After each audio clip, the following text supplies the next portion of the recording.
Oh, tu sais, tu devrais rester là même. Oh, tu sais, tu devrais même pas chercher à évoluer. Oh, les gens, ils doivent t'accepter comme tu es. C'est aux gens de s'adapter à toi et pas le contraire. Il faut que tu saches une chose, tu ne peux pas rester la même en espérant un résultat différent. Ça, ce n'est pas possible. Donc, si tu n'aimes pas qui tu es, fais en sorte que les choses changent. Parce qu'il n'y a personne qui viendra te sauver de là. Alors, si tu n'aimes pas qui tu es, tu n'aimes pas ce que tu reflètes, tu n'aimes pas ton look, tu n'aimes pas la personne que tu es maintenant, fais en sorte de changer. Fais en sorte de devenir la personne que tu as envie d'être. Dans cette vidéo, je vais t'apprendre comment devenir la personne que tu as envie d'être. Salut les copains, j'espère que vous allez bien. Bienvenue dans cette nouvelle vidéo. Pour celles qui ne me connaissent pas, je m'appelle Aïda et sur ma chaîne, je te documente ma vingtaine et je te partage les leçons que j'ai apprises dedans. Aujourd'hui, on va parler de comment devenir la meilleure version de soi-même, mais pas de n'importe quelle manière. Je ne vais pas vous apprendre à créer un vision board, je pense que tu sais le faire. Je ne vais pas t'apprendre à te mettre des objectifs, je pense que tu sais le faire. Aujourd'hui, on va aller en profondeur. Parce que moi, je n'ai pas envie que 2 mois après, tu as envie de tout lâcher. Ici, sur cette chaîne, on n'est pas là pour ça. On est là pour du long terme. On est là pour viser la lune et on est là pour résister malgré tous les chocs. J'aurais pu faire une vidéo en mode « Vas-y les filles, venez, on fait nos vision boards. » On s'assoit, on colle nos petits papiers et tout parce que ça fait toujours plaisir. Mais en fait, quand tu n'as pas fait le réel travail, le travail bien profond qui va réellement t'aider au changement, qui va réellement faire en sorte que la personne que tu deviens, elle reste comme l'idéal que tu as dans ta tête, bah en fait, il n'aura pas été fait. Et pour se sentir bien sur du long terme, tu dois changer là-dedans. Tu dois changer ton mindset, ta manière de te voir, ta manière de voir les choses et ta manière d'agir. Donc, c'est parti. Personne ne t'attend. Personne ne t'attend. Le monde, demain, il va continuer à avancer même si tu meurs. Ton patron va te remplacer quand tu vas mourir. Il te remplace déjà quand tu es malade. Il faut que tu te mettes en tête que tu n'es qu'un grain de sable dans ce monde. Attention, ne déforme pas mes paroles. Je ne te dis pas ça pour te faire sentir plus bas que terre. C'est tout simplement pour te dire que personne ne viendra te sauver si tu ne décides pas de sortir de ta situation. J'ai attendu tellement longtemps avant de comprendre ça que personne ne va venir m'aider si moi-même je ne décide pas de sortir de ma situation. Pendant des années, j'ai attendu de l'aide d'autrui. Pendant des années, j'ai attendu que les gens y comprennent ma détresse. Pendant des années, j'ai attendu que les gens y comprennent mon anxiété.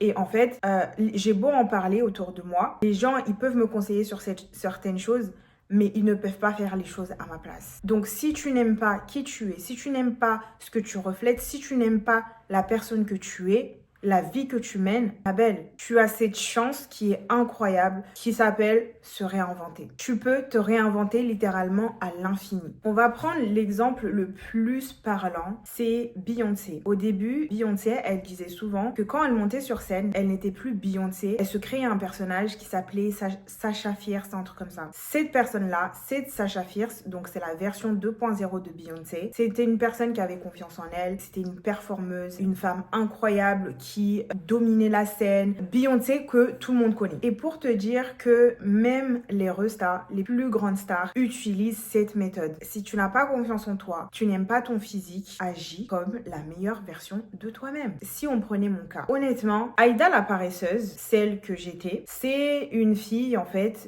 en fonction de ses humeurs. C'est-à-dire que quand j'ai envie de travailler, je travaillais. Quand j'avais pas envie, je travaillais pas. C'est une fille qui pouvait passer un jour uniquement sur Netflix. C'est une fille que dans la semaine qui allait au travail quand elle en avait envie et quand elle en avait pas envie, bah elle n'y allait pas. Si je pouvais revenir chez mes parents, enfermée dans ma chambre, passer mon temps à lire, à regarder des films, à scroller sur TikTok, franchement, c'est la vie qui m'arrangerait. Mais est-ce que cette vie m'emmènerait là où j'ai envie d'aller? Je ne pense pas. Est-ce que cette vie va m'aider à cultiver ma place au paradis? Je ne pense pas. Voilà pourquoi je me suis créée Aïda, la version 2.0. Aïda, la version 2.0, c'est une femme qui se lève tôt pour faire le Miracle Fajr. Pour ceux qui ne savent pas, le Miracle Fajr, en gros, c'est tout le processus que tu mets en place avant, pendant et après la première prière des 5 prières de la journée. C'est une personne qui va travailler sur ses priorités. Je me dis pas qu'est-ce que j'ai envie de faire, sur quoi je dois travailler en premier. Aïda 2.0, c'est une femme qui va au sport. Malgré qu'elle n'a pas envie d'aller au sport, elle se bouge pour y aller. Aïda 2.0, c'est une femme qui tient ses engagements. D'avoir commencé plus tôt à comprendre ce qu'est l'importance de tenir ses engagements. définis qui est ta version à toi, ta meilleure version à toi. C'est quoi son job de rêve? C'est quoi sa spiritualité? C'est quoi ses finances? Dans quel endroit elle vit? Comment elle s'habille? En fait, il faut que tu définisses tout ça. Tu dois agir comme cette personne-là. Les Américains, ils disent fake it until you make it. C'est exactement cette phrase-là que tu dois adapter. Il faut que tu saches une chose, ça a été prouvé scientifiquement. Ton cerveau ne fait pas la différence entre l'imaginaire et la réalité. C'est pour ça que les gens, ils vous disent faites des vision boards. Parce que ce que tu imagines est ta réalité. En fait, ton cerveau ne distingue pas ça. Quand tu regardes un film d'horreur ou quand tu es en train de faire un rêve, que tu te fais courser par un lion ou que tu fais une chute de 100 mètres, tu as les mêmes sensations, la même sueur. Tu ressens toutes les émotions de la même manière que si tu avais réellement fait la chute. Parce que ton cerveau ne fait pas de différence entre l'imaginaire et la réalité. Et ça, c'est un très gros avantage que tu peux utiliser pour toi. En agissant, en te comportant comme la meilleure version de toi-même, en faisant ce que la meilleure version de toi-même va faire, que tu deviendras forcément cette personne. Il n'y a rien de magique. C'est logique. 1 + 1 = 2. Et ben, agis comme la personne que tu as envie de devenir et tu deviendras cette personne-là.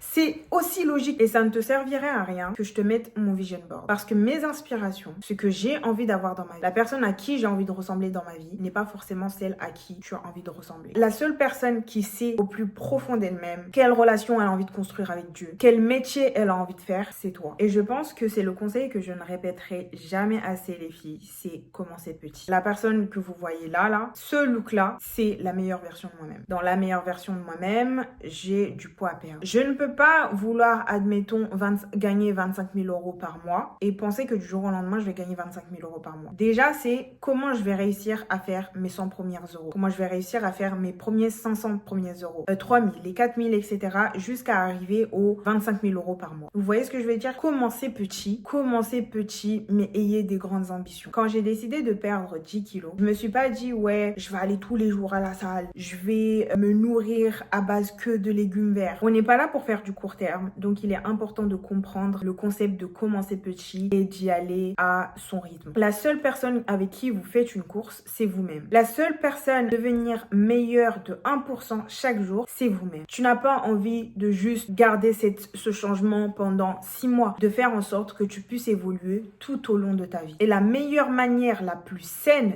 d'évoluer, c'est de faire les choses petites à petit. On n'arrive pas au sommet du Kilimandjaro en faisant un saut. Vous devez vous demander quelle est la chose la plus importante. Parce que là où vous allez mettre votre focus, c'est exactement là où vous allez aller. Si vous mettez votre focus sur le fait d'avoir des longs cheveux, vos finances, ils sont bancales, vous allez avoir des beaux cheveux, mais vos finances vont toujours rester bancales. Donc, c'est important d'avoir un focus. Pour quelqu'un qui est dans mon cas, multipotentiel, il faut que tu regardes ce qui est prédominant chez toi. C'est-à-dire que moi, je m'intéresse au montage vidéo. J'aime beaucoup le montage vidéo, le storytelling, j'aime beaucoup le marketing, j'aime beaucoup la mode, j'aime beaucoup l'entrepreneuriat. Et dans tous ces domaines-là, j'ai plein de petites compétences. Mais s'il y a bien un domaine prédominant chez moi, c'est la mode, le vêtement. Ça, c'est quelque chose qui est naturel chez moi. Je n'ai pas besoin de me forcer. Je n'ai pas besoin de faire beaucoup d'efforts pour réussir à faire une création. C'est un don que Dieu m'a donné. Je n'ai pas besoin de faire énormément d'efforts pour analyser, pour donner un avis sur la structuration d'un vêtement. En fait, parce que c'est déjà quelque chose de naturel chez moi. Ensuite, que j'ai développé par la suite, tout être humain, on a tous une prédomination. On a tous quelque chose en nous qui est prédominant. Il y a des gens, ça va être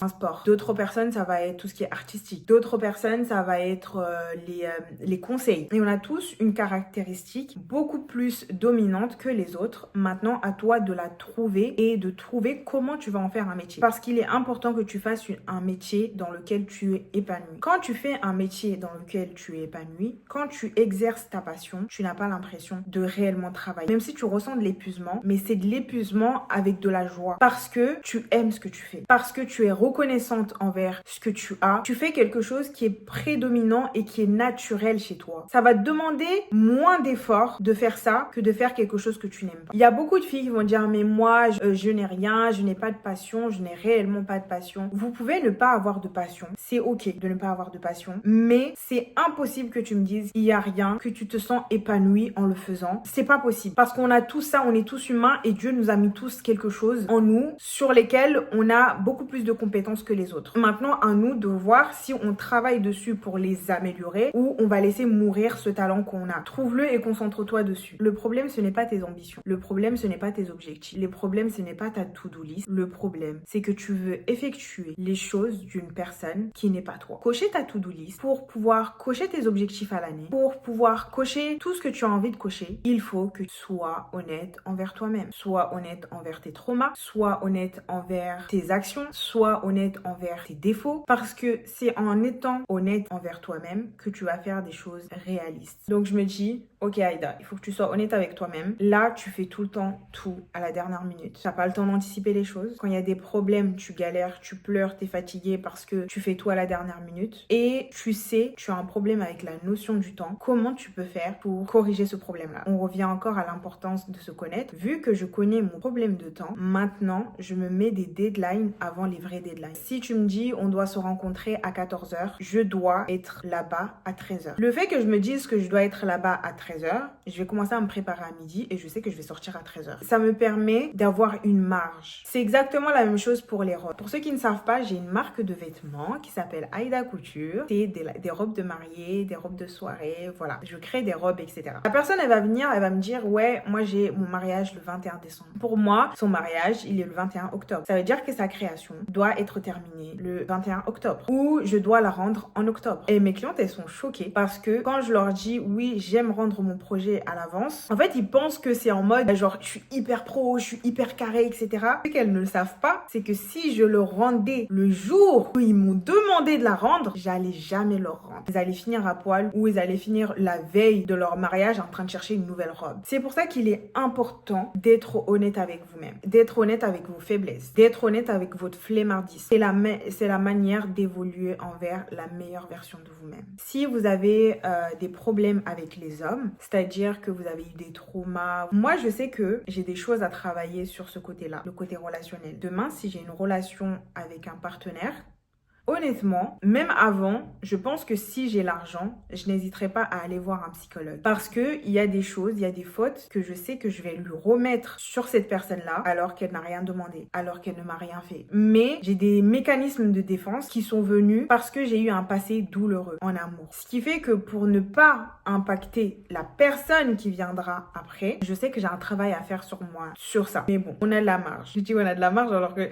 comme si je savais quand est-ce qui va arriver. Je sais pas pourquoi, mais je pense que j'ai un petit peu de marge encore. Je dois encore attendre un petit peu avant de rencontrer la personne idéale pour moi. Je suis pas encore à la version à 100% de moi-même que j'aimerais que cette personne-là rencontre. Mes priorités, c'est mes traumas professionnels. Si vos priorités, les filles, c'est de trouver un bon mari, vous savez sur quel trauma vous devez aller. Soyez honnête envers vous-même. Ça ne peut que vous servir. La meilleure chose que j'ai découvert dans la vie, c'est Dieu, action, patience. Depuis que j'ai commencé à pratiquer, je vois des changements dans ma vie. La patience, c'est encore très compliqué pour moi à gérer. Mes amis vous le diront. Je travaille dessus. Pratiquer la loi de l'hypothèse. Ça, c'est the game changer. Je l'ai toujours pratiqué, ce truc-là, mais je ne savais pas que ça avait un nom et ça s'appelle la loi de l'hypothèse. La loi de l'hypothèse, le fait de te visualiser en train de réussir quelque chose. Par exemple, quand je m'entraînais pour mon marathon, j'étais dans ma préparation et tout. En fait, je me disais, purée, j'ai la flemme, là, je vais courir pendant 5 km, c'est long, etc. Alors, dans ma tête, je construisais une image de moi en train d'arriver à la Tour Eiffel parce que de chez moi à la Tour Eiffel, ça fait 5 km et faire une story. Ça me comblait de joie. C'est vraiment un truc super bête, super simple, mais ça me comblait de joie. De me dire, je vais arriver à la Tour Eiffel et je vais faire une story Instagram avec quelle musique. L'image était tellement claire dans ma tête que je ne voyais pas les 5 km qui suivaient. Pour moi, c'était arriver à la Tour Eiffel et faire mon snap. Je sais pas si ça vous est déjà arrivé. Quand vous êtes en train de marcher, vous arrivez par exemple à un feu rouge et il est rouge, vous vous dites, il faut que je dépasse ce feu rouge avant qu'il devienne vert. Et quand vous le dépassez, vous êtes trop content parce que vous avez dépassé votre objectif. Vous pouvez l'utiliser dans votre vie et surtout, comme je vous le dis tout le temps, ayez confiance en Dieu. Et moi, j'ai commencé cette relation quand j'ai eu mon divorce. J'étais mariée, j'ai divorcé assez tôt. Cette période-là de ma vie a été l'une des plus dures, l'une des plus sombres. Ça a été vraiment une épreuve incroyablement difficile à traverser. J'avais l'impression que la seule personne qui pouvait me comprendre, c'était Dieu. Je priais, je lui parlais et je pense que de mon divorce, les choses les plus positives qui ont en sont sortis, c'est la relation que j'ai construite avec Dieu. Ce truc maintenant de me dire, quoi qu'il arrive, peu importe la personne qui va t'abandonner, peu importe la personne qui va sortir de ta vie, tant que tu as Dieu dans ta vie, tout va bien, Aïda. J'ai trop envie de vous transmettre ça parce que c'est super important. Et parce que après ça, tu vois la vie différemment. Genre, il y a des moments où je me sens ultra méga seule. Une fois que j'ai fini ma prière, ou même quand c'est pas le temps de la prière, etc., je parle à Dieu. Je lui dis ce qui va pas. Je lui dis ce qui va. Même s'il le sait déjà, hein. Mais ça fait du bien de parler, tu vois. Je lui dis de me donner un signe. Si je dois comprendre quelque chose dans une certaine situation, arrête de vouloir tout contrôler. Arrête de vouloir tout contrôler. Tu n'es pas Dieu. Arrête de vouloir faire le travail de Dieu. C'est quelque chose qui est très humain. Et c'est quelque chose qui vient avec nos traumatismes. Que ça soit les parents qui étaient beaucoup trop stricts, qui ont fait que on a ce besoin de contrôler les choses. Mais sache qu'il n'y a que Dieu qui contrôle tout. Toi, tu peux poser des actions, mais c'est Dieu qui dispose. Tu peux demander, mais c'est Dieu qui dispose. Ça se trouve, un jour dans ma vie, je ne serai jamais riche. Est-ce que c'est pour autant que je ne travaille pas pour devenir? Mais, Allahu A'lam, seul Dieu sait si je le serai ou pas. En tout cas, je vais poser les actions pour. Je ne dis pas que c'est facile et je ne dis pas que j'y arrive tout le temps. C'est pas vrai. Parfois, j'échoue. Parfois, je ressens l'envie de contrôler les choses. Et il y a une situation qui m'est arrivée là récemment qui m'a montré cette puissance. Normalement, j'étais censée faire un partenariat avec une fille. Donc, c'était à l'international. Elle est Miss Planète Internationale. Et elle m'avait contacté sur Instagram que je sois un de ses partenaires et que je crée une robe pour elle et qu'on aille à cette élection. Au début, j'étais pas trop chaud. J'aurais dû m'arrêter à ça. Mais voilà, j'ai trouvé que c'était une bonne opportunité et que voilà, c'était un truc, c'était un gros coup marketing quand même pour une petite marque comme la mienne. J'ai accepté. Donc il lui arrivait quelque chose de grave, quelque chose de très personnel et qui est hyper grave, qui fait qu'elle n'a pas pu participer au concours. J'étais en larmes, j'étais pas bien. J'avais passé des semaines à travailler sur sa robe, j'avais passé des heures, j'ai cassé une machine. Vous voyez, ça c'est une nouvelle machine, c'est pas la machine que j'avais. J'ai fait tellement de choses pour arriver au résultat que j'ai eu, pour lui envoyer la création, la robe à temps, que en fait, le fait qu'il s'est passé tout ça, genre ça m'a anéanti. Et j'étais en mode, Aïda, faut que tu essaies de trouver une solution, faut que tu essaies de faire ça, etc. Et il y a un pote à moi et qui m'a juste dit, mais Aïda, juste pleure. T'as envie de pleurer, pleure. Évacue tout et ensuite tu trouveras une solution. C'est Dieu qui a voulu. C'est comme ça que ça devait se passer. C'est le destin. Certes, ça fait chier de perdre autant d'argent parce que c'est quand même une robe qui valait 4900 €. Hein, c'est pas n'importe quoi. C'est pas quelque chose qu'elle pouvait contrôler, donc tu peux même pas lui en vouloir. C'est Allah qui l'a fait. Tout ça pour vous dire que c'est pas facile de laisser les choses aller, c'est pas facile de faire confiance, mais vous devez faire confiance. Parce que je me rends compte de plus en plus que le fait de ne pas vouloir tout contrôler, ça permet d'avoir moins d'anxiété. Le fait de faire les choses nécessaires pour arriver là où vous avez envie d'être et que les choses ne fonctionnent pas, mais parfois c'est juste pas fait pour vous. Et c'est ok. Il faut être ok avec le fait que tu ne peux pas éviter toutes les erreurs. Tu ne peux pas éviter de tomber sur cette mauvaise personne qui t'a fait du mal. Se dire, en fait, la vie, elle est faite comme ça. Dieu a fait les choses comme ça. It is what it is. On continue d'avancer. Donc, pour conclure, mets-toi en action. Adopte le mindset de la personne que tu as envie de devenir. À partir de maintenant, à partir du moment où tu as visualisé cette vidéo, la seule chose que tu dois te demander, la meilleure version de moi-même ferait quoi? Donc, dis-moi si ça t'intéresse. Maintenant que tu as vu cette vidéo, maintenant que tu es arrivé jusqu'à la fin, une autre vidéo par rapport au fait de comment construire cette personne-là, mais avec les visuels, se mettre des objectifs à l'année, se mettre des objectifs au mois, etc. Et qu'on puisse en fait, et que je puisse créer une vidéo en me mettant à l'action pour vous montrer comment je fais. Si ça t'intéresse, n'hésite pas à me le mettre en commentaire. N'hésite pas à me dire comment tu t'es senti face à cette vidéo, comment tu l'as prise et comment tu as ressenti les choses. Merci d'être resté jusqu'ici. Je te dis à la prochaine et je te fais des gros bisous. Non, je ne te dis pas à dimanche parce que je ne sais pas si je vais sortir une vidéo dimanche. Je l'espère, mais voilà. À la prochaine, bisous.